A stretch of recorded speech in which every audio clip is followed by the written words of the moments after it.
If you're planning a trip to Glacier National Park, but you're the kind of person who likes to get away from the crowds, this series is for you.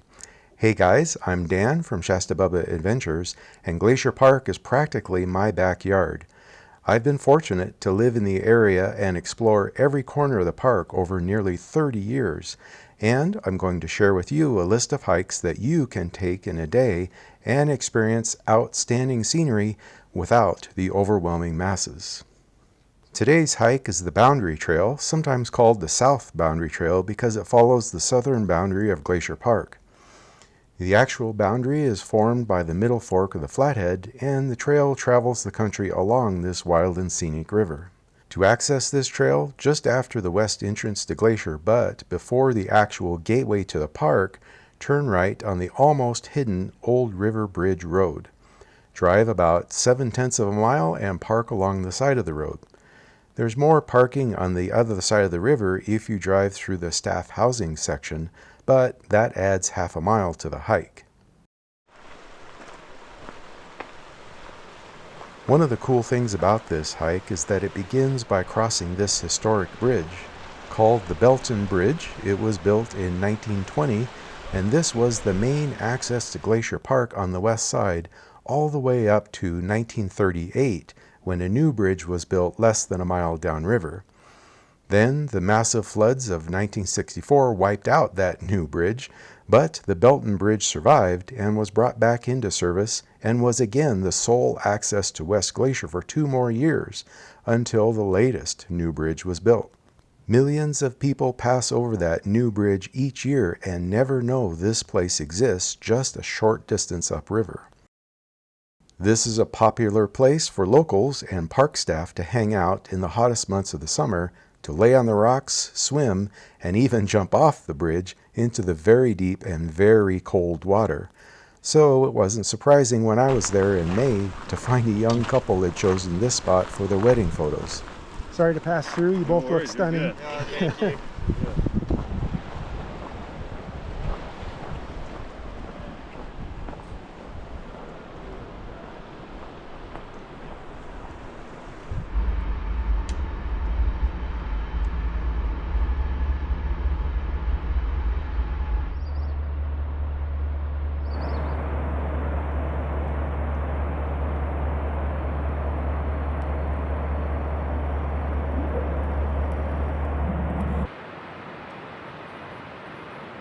If you just looked at the beginning and ending elevations, you might think this is a flat trail.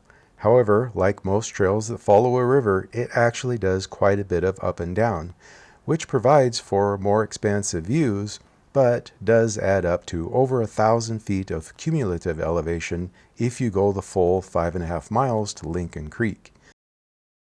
But since it's an out and back trail, you can go only as far as you want and turn back at any time.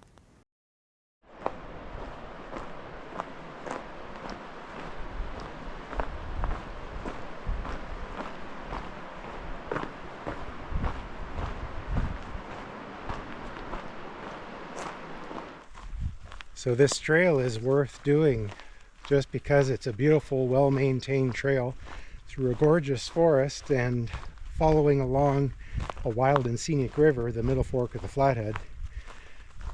Those reasons enough would be reason to do this trail, but there's 4 things about this that actually make it a very unique trail. The first we've already talked about, and that's accessing the trail across that historic Belton Bridge.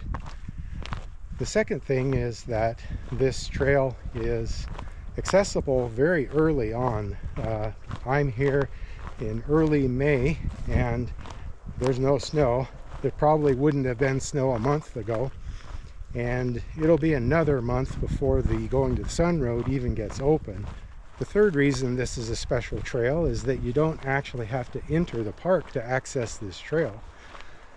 The approach road, you turn off in West Glacier just before you get to the main entrance, so no sitting in line at the entrance, no worrying about getting the permit to drive the Sun Road, and if you just showed up and didn't know about permitting on the Sun Road, well, this would be an alternative for you to hike. I'll tell you about the 4th reason a little bit later.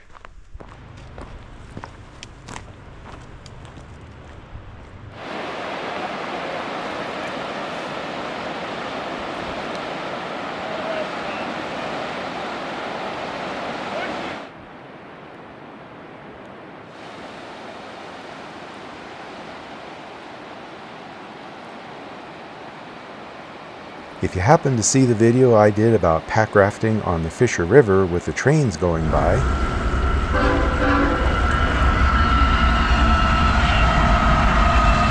this is about 65 miles east on the same line, which is the main route of the Northern Pacific Railroad. Somewhere between 30 and 50 trains a day pass through here, making this hike also fun for train enthusiasts.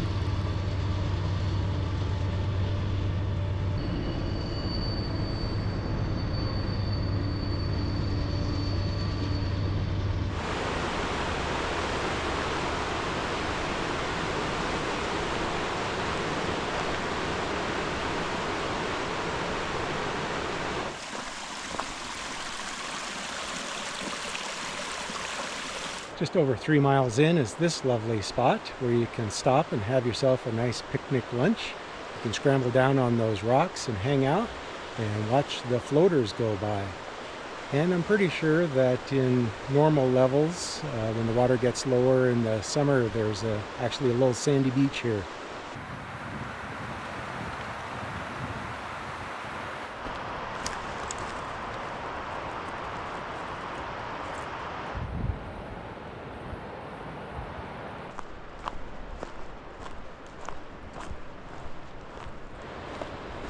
By the way, let me know if you're interested in learning about other great day hikes in Glacier National Park that are off the beaten path.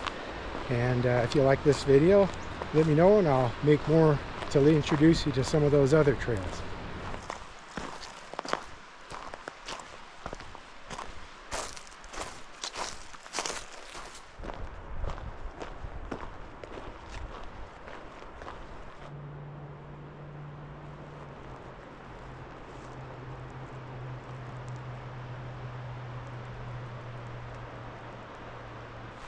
Just past that stand of lodgepole, you run into Lincoln Creek, and this is where I would suggest stopping and having lunch, turning around for the day. That makes a nice solid 11-mile round trip day hike. So there is a bridge across Lincoln Creek, but the bridge is pretty cool.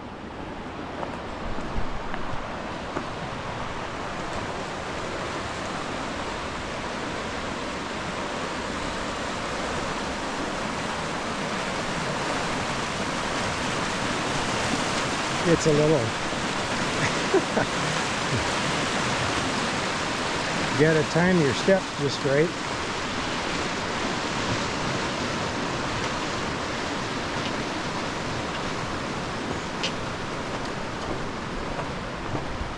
I think I see the historic cabin up there.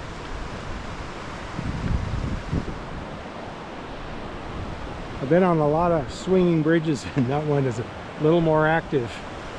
So you definitely want to put the camera away and hold on to the cable when you're doing that.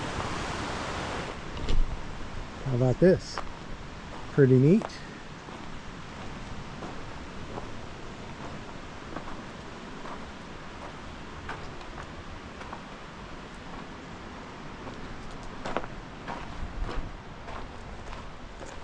Beautiful old cabin.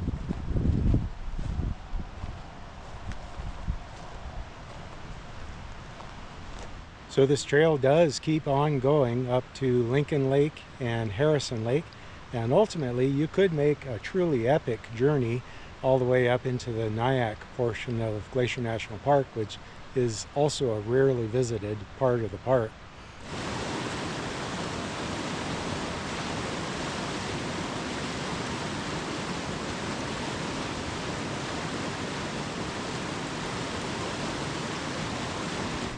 So what's the fourth reason for this being a unique and special trail? Well, this is a pack rafter specific issue, and it has to do with the middle fork of the Flathead River, which, as I mentioned earlier, is a wild and scenic designation. And this section from Moccasin Creek down to West Glacier is the chunk that has the greatest amount of really fun rapids. Mostly class 3. There's one that's class 4 at higher water level, and since it's right by Glacier, it's the section that all of the guides do. all of the tourists who want to do whitewater rafting go on this section. So it can be kind of a madhouse, but you can avoid all that if you're a pack rafter just by hiking up this 6 miles, putting in at Lincoln Creek, and floating back to your truck at West Glacier. And then you would hit, I believe, virtually all of the named rapids in this section, and not have to deal with the crowds at the put-in or the takeout.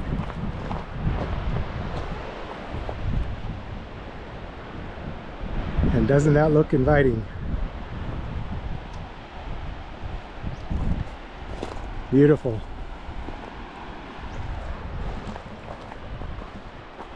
I'll confess that I haven't done that yet myself. I haven't quite had the courage to run this section, but I think maybe this might be the year that I do that. Stay tuned, we'll see. This trail can be hot if you're hiking on a hot day, because it is south facing and there's water coming in on the side in little streams. So no problem accessing water if you do get a little hot.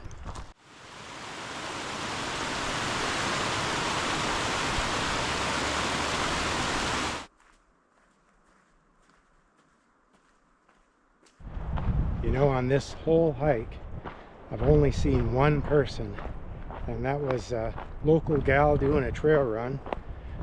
So that's really remarkable, to hike all day in Glacier National Park and only see one other person. And there's the bridge.